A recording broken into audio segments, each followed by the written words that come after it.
ჩვენ 90-იანი წლების ბიჭებმა ჩვენ ოჯახში ვისწავლეთ კულტურა, მშობლის სიყვარული, მშობლის პატივისცემა, სკოლაში მივიღეთ განათლება, მაგრამ ბიჭო რაც ყველაზე საჭირო არის კაცისთვის, ჩვენ ეს ქუჩაში ვისწავლეთ, კაცობა, ვაჟკაცობა.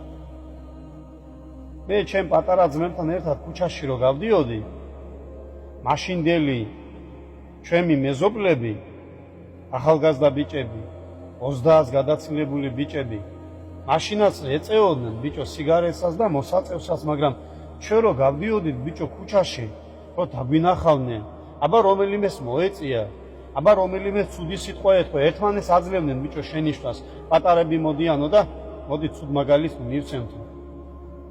ქუჩაში ისწავლებოდა ქალის პატივისცემა, ქუჩაში ისწავლებოდა ძმობა, ვაჟკაცობა, როგორი უნდა ყოფილიყო ბიჭო ნამდვილი კაცი და რა უნდა გამოგეყენებინა ჩხუბის დროს. ყველაზე მთავარი ჩვენ დროს ისწავლებოდა ქუჩაში. ქუჩა იყო ზრდილობის ეტალონი, სწორი ცხოვრების ეტალონი იყო. ეხლა რა დაგჭა ბიჭო ქუჩაში? დანის გახსნა და ერთმანეთის დაჭიქვა დაგჭა? მეტი არაფერი არ დაგჭა. ქალი რო ამოვიდოდა, ნებისმიერი ტრანსპორტი არ აქვს მნიშვნელობა ამ ქუჩაში. როგორ შეიძლებოდა ბიჭო რომ კაცი მждარიყო და ქალი ფეხზე მდგარიყო. ამაზე დიდი შეურაცხყოფა საკუთარი თავისთვის კაცმა რა უნდა გააკეთოს ბიჭო რომ ახალგაზრდა ბიჭის ზიხარ და ქალი ფეხზე დგას.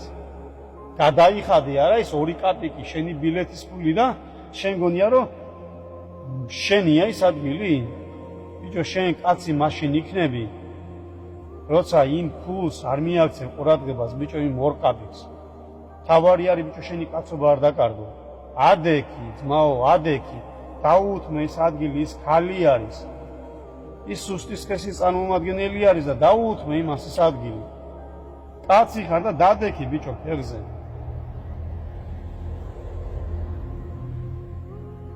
რავი, სულ სხვანაირი იყო ჩემ დროს, რავი, ძმაო, თბილისშიც დიდი ხანი მიცხოვრია, რავი, სად არ მიცხოვრია, მაგრამ ბიჭო, აი ძველი დრო მენატრება. ერთმანეთი როგორ გვიყვარდა, ერთმანეთს როგორ პატივცემდით, ვიცოდით რა იყო გოგო, ვიცოდით რა იყო დედა, ქალი, მეზობელი.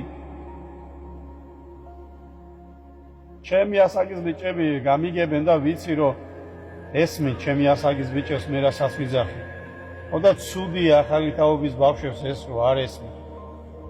ძალიან ცუდია და გული მწყდება ამაზე რომ რეგვენები იზდებით. უმეტესობა ყველაზე არ მაქვს საუბარი.